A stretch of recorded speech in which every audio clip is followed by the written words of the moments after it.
I'd say you might get asked this question sometimes. Um, what's the best time of the year for you as a basketball coach? Um, and I'd say right now is about it, in the sense that we've been going for about a month, with the 8 hour a week schedule. We've been on the floor for 4 hours and strength and conditioning for 4 hours. The guys been doing a lot of stuff on their own. And today will be the first day of official practice where it used to be the old October 15th start date. But this is the best time of the year for us because right now we're trying to put together what we think we have. What did we see all summer? What did we learn about the new guys? What did we learn about the returning guys? And now it's time to put it all together. And we got about a month before we actually start playing somebody else. The guys are already ready to play against somebody else. But there's still so many things about what we do offensively and defensively that we need to put in to get ourselves, obviously ready. Looking back, I'm proud of last year's team for hanging in through a really grueling, grinding regular season, particularly in the conference season. We lost a lot of close games in the second half of the season in some really tough places. We had a stretch of some really difficult games. Our ability to hang in and play well on the road, as well as winning enough at home, was enough of a formula to get us in the tournament, which just is not a given anymore. Partly because of how good the league has become, how competitive the league has become top to bottom. The top teams are always going to be the top teams. The challenge with us right now is you look at the teams that are at the bottom of the league right now, and you look at a lot of those programs made coaching changes about a year or two ago.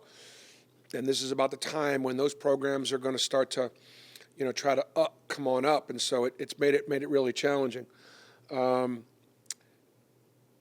said, to get in the tournament, to advance in the tournament, and to have a 10-point lead at halftime against the number 2 team in the country tells you how close we were. A win over Houston takes a good season and makes it a very good season. Last year was a good season. It wasn't much more than that. A win over Houston, an invitation to the Sweet 16, now you talk about a very good year. We bring enough guys back from that team and enough experience back to build on. And we've got probably as many newcomers this year as I think I've ever had. How many newcomers do we have? I know it's someplace on this list, Marlene. 5, 7? 5? So that gives us enough, enough new players to put a little bit of pop in the lineup and give us some new things that we can kind of work on with some new personnel, which makes it very, very exciting. Over the last 6 years, arguably, we've had the best program in the SEC. We've won more NCAA tournament games than any program in the SEC over these last 6 years. We've won 3 championships in the last 6 years. We've obviously put 6 or 7 guys into the NBA. Our goal is to be able to come back next year and say, over the last 7 years, we've had the best program in the league. That's going to be challenging because there are some people that are right behind us. And, can we say next year we've won more NCAA tournament games than anybody over the last 7 years? That's kind of what my goal is. That obviously and to compete for championships. So we're excited about getting started. Questions?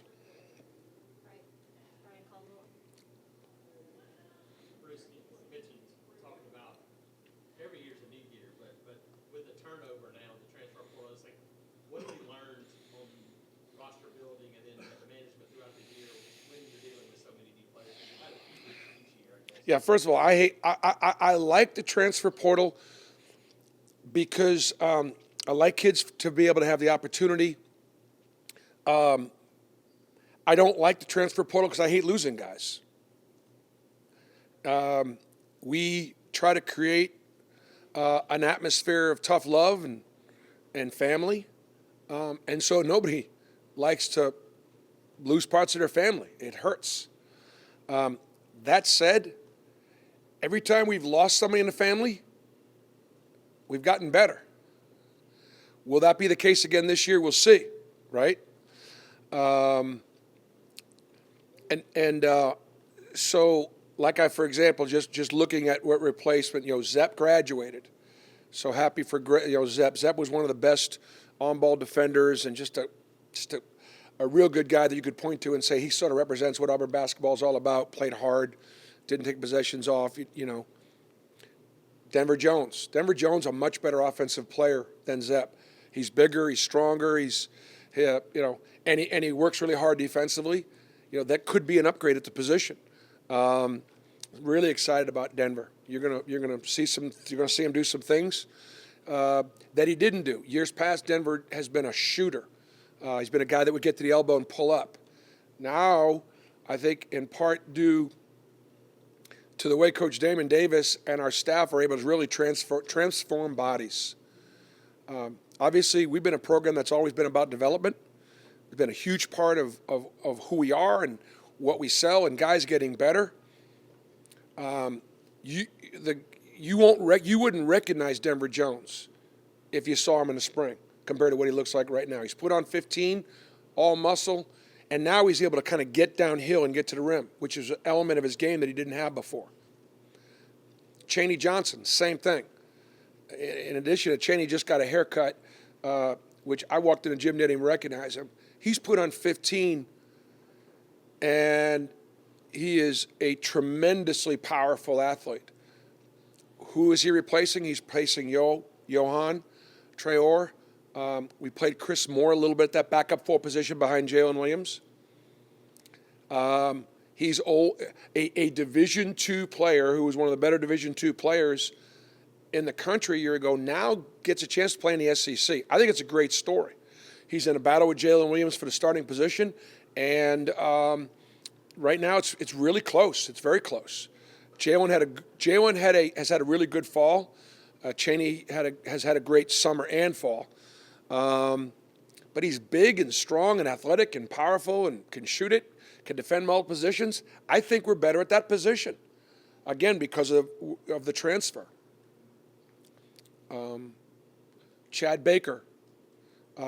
It'll be really, really hard for anybody at the three to play better than Al played at the end of the year last year. Al played great at the end of last year. I was so proud of Alan Flanagan for working through some adversity and playing his best basketball at the end of his career here at Auburn and graduating. But Chad can play. He's got stuff you can't teach. The good news is he's a 6'8" 3-man. The bad news is he weighs 180 pounds. The good news is he weighed 170 when he got here. Literally, he's picked up 10 pounds, and that's going to really, really help him. Could we be better at that position? We'll see. That's going to be, obviously, going to be a challenge. So I would just pick out those three guys in the transfer portal that have the best chance to have impact for us right away. You mentioned kind of previously about finding that 13 scholarship player. What is your process for that going forward, and is there anyone that you're kind of looking at for that? Say it one more time. You mentioned going forward that you were still kind of going through the process of finding that 13 scholarship player. Now that you have that back, have you made the decision yet, or kind of where's the process at? Yeah, no, I doubt we'll use that 13 scholarship. I take pride in the fact that it's been a while since we've actually had 13 guys on scholarship. And part of it is it's hard enough to keep 12 guys happy, let alone 13. It's not just about keeping them happy. It's about your locker room. Plus, it always gives me an opportunity to put a non-scholarship player in a walk-on a scholarship.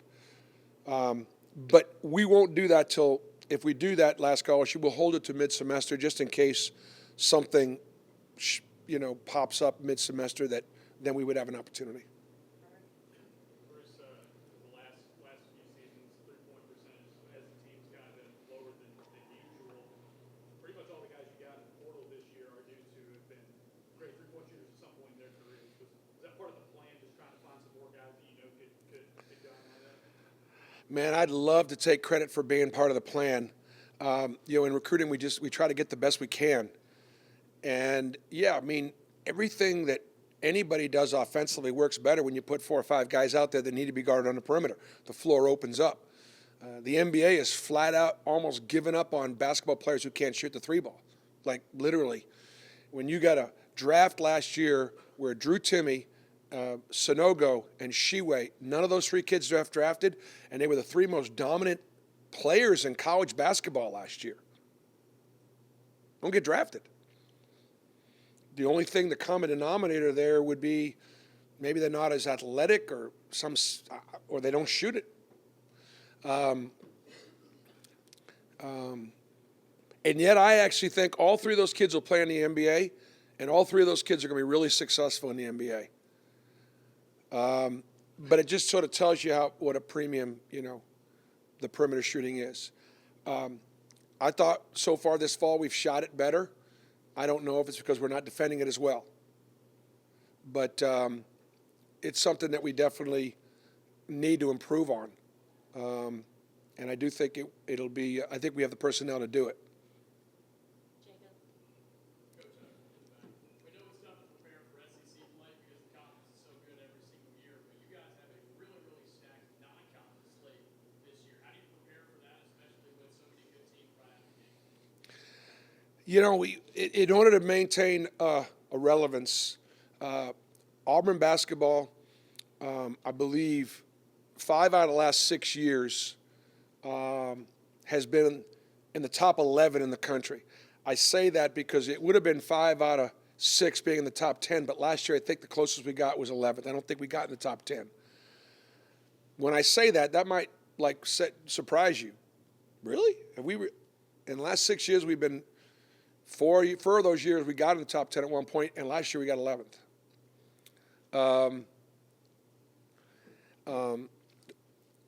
So to maintain some relevance in the world of college basketball, which is still always a great challenge for basketball teams in the SEC or a challenge for Auburn, we got to play a schedule. So we open up with Baylor. That's a made-for-television game that we know they're going to be a preseason top 20 team, and we're going to find out where we're at right away. But then we have 2 incredible home games against 2 Power 5 programs in USC and Virginia Tech. Virginia Tech's one of the best coached teams in the ACC. That'll be a hard out. And then USC, they could come in here. They could come in here in the top 10 in the country with an improved roster from a year ago. We went out there and played really well in the first half. Didn't play as well in the second half. And did not win the game. So 2 incredible home games. And then we're going to play Indiana and Notre Dame. Indiana and Atlanta, which we hope that can become a home game. But I got to tell our fans the Hoosiers travel, and there'll be a lot of people leaving Bloomington and Indiana to try to get down to Atlanta in December to do a little Christmas shopping. So we need to continue to have our fans go over to Atlanta and give us a fighting chance against Indiana. They're a top 20 team. And then Notre Dame, Oklahoma State, and St. Bonaventure. So in addition to that, we're playing Huntsville. The game's already sold out, but playing up in Huntsville against, I think it's a UNC Asheville, I believe, really good team. So again, a team that won their league and sort of been the common denominator in the non-conference. So it's just about trying to it's about getting ready and staying relevant.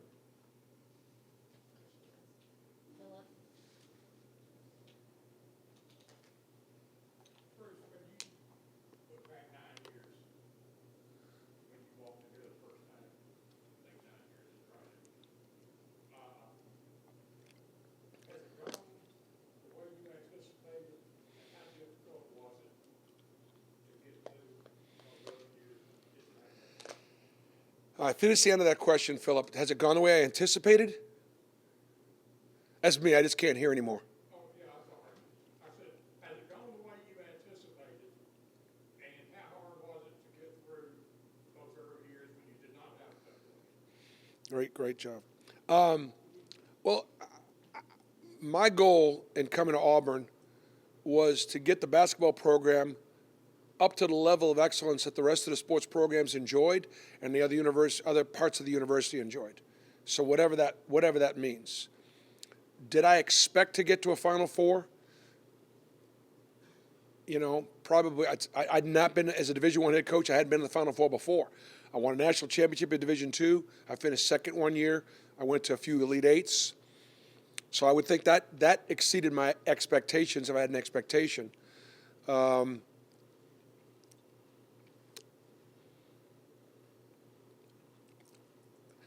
You know, the biggest thing about a reflection would be, you know, I want to do the best job I possibly can with what I have, what we have. I'm not interested in making any excuses. I'm very proud of the fact that in our first 2 years where we were not successful, and we weren't successful in my first 2 years, there were moments. Getting to the SEC semifinals in year one with a really depleted roster, winning 3 games in Nashville was as important as anything we accomplished because it set the tone. Our second year, we weren't very good either. But for the first time in about 18 years, we did beat Kentucky, and we had a few moments. I probably should get a few more that year, and there were a couple. Then in year 3, we were really, really young and finally able to recruit the kind of folks that could get us where we wanted to get to. We won 18 games, and then we kind of sort of took off from there. So, but as we sit here now, I started off this press conference going, I want to be able to say that in the last 7 years we've had the best program. And in order to do that, we're going to have a great year. All right, we're going to take 3 or 4 more questions. Brian Matthews, then Rich, and then Hope. Yes, Bruce. What should we expect from Aiden Holloway? What do you like about him so far in your freshman point guard? Well, just like Jabari or Walker or Isaac or some of the great players that we've had the last few years, he's one of our hardest workers. I'd say right now he and Chaney Johnson, then maybe Denver. This has been the hardest working group we've had as far as guys coming in on their own and putting in the work. Everybody stepped up. Aiden's in there every morning without fail. And, you know, he's got some special in him. He can really shoot the ball, and he's got great range. He's a quiet leader. He's not come in. He and Trey have done a phenomenal job working together, getting to learn the position, competing against one another, but being unbelievable teammates. That's the only position that we're going to be young at. Trey will be in his second year of college, and Aiden will be a freshman. We're going to be young at quarterback. We're going to be young at point guard. But they can each play, and they've each got their own strengths. And Aiden has got like with the ball in his hands late. The best thing you can do is find a way to. What's the best thing I can do is find a way to get him open, and he'll make a shot. And he just wants to get better. He wants to get better. So Aiden has got some of that it. He's got some special in him. Hope, and then Nathan. Back when you had Zep, Wendell, and KD and all those transfers in a couple of years ago, you talked about how they came in and gelled really well with what you had going on. What have you seen from Chaney, Denver, and Chad Baker in terms of meshing with your program and moving leaders right away? Yep. Well, you know, so far, I think we've actually we've gone like 5 for 5 in the transfer. If you look at Wendell or KD or Zep, Walker, that first year we brought 4 in. And then you had Jabari as the 5th player coming in that year. It's like, you know, and he didn't play like a freshman. Those 4 transfers were all really good. And then you look at Janai Broom last year. He was the only transfer. And he was second team all conference. He was pretty good. So actually, like I said, that's 5 for 5 out of the transfer portal. Not 5 out of 6, not 5 for 5. So I feel really good about the guys that I talked about. AD, who we brought in late, we knew was going to be a player that we wanted to develop. He's a terrific athlete, and he's been really, really good in practice. And I think he's got a really good upside. Will it be hard with Dylan and Janai at his position? It will be. So I have not referred to him as much because I'm not putting as much on him because he's worked. But he's going to be a good player for us in the future, and some depth for right now. We'll see. And my answer is, so far, what I've seen, yeah, I've highlighted those 3 transfers, and I think those 3 transfers will all have an impact. And I think their chemistry has been really, really good with the team so far. The issue on that is we've not had any adversity yet. I've tried to put us through some adverse situations by just being a butthole in practice and trying to get after them a little bit and challenge them and create some adversity. But we're going to have plenty of adversity created once we start, playing our schedule. So I've been very pleased with them so far. Bruce, you're talking a lot about your offense and the three-point shooting, but Zeb was a great defender, Allen was a great defender. You have more length, though, this year. Do you think that can maybe offset? And kind of what do you see about where this team might need to develop defensively heading? I think you hit the 2 things to close it out. I think you hit the 2 things on the head. Defense, rebounding, toughness, physicality. Wendell for his size was tough. Zep was tough. Al's tough. And losing those 3 guards, that's going to be a factor. And so we're addressing it in practice. We won't be as good on the ball without Zep. Al was pretty good on the ball. And so we may not be able to be as disruptive. We may not put as much ball pressure on the ball. We may maybe switching a little bit more. We're, with the exception of, we're a little bigger at guard, so we may not be as fast and quick, but, we're a little bigger, we're a little older. Will we use that age and experience, and will we pick up our physicality, our defense, and our toughness? That's to be determined. If there was one thing I would say we need to improve on, based on what I've seen so far, would be just that. Okay? All right, guys. Thank you.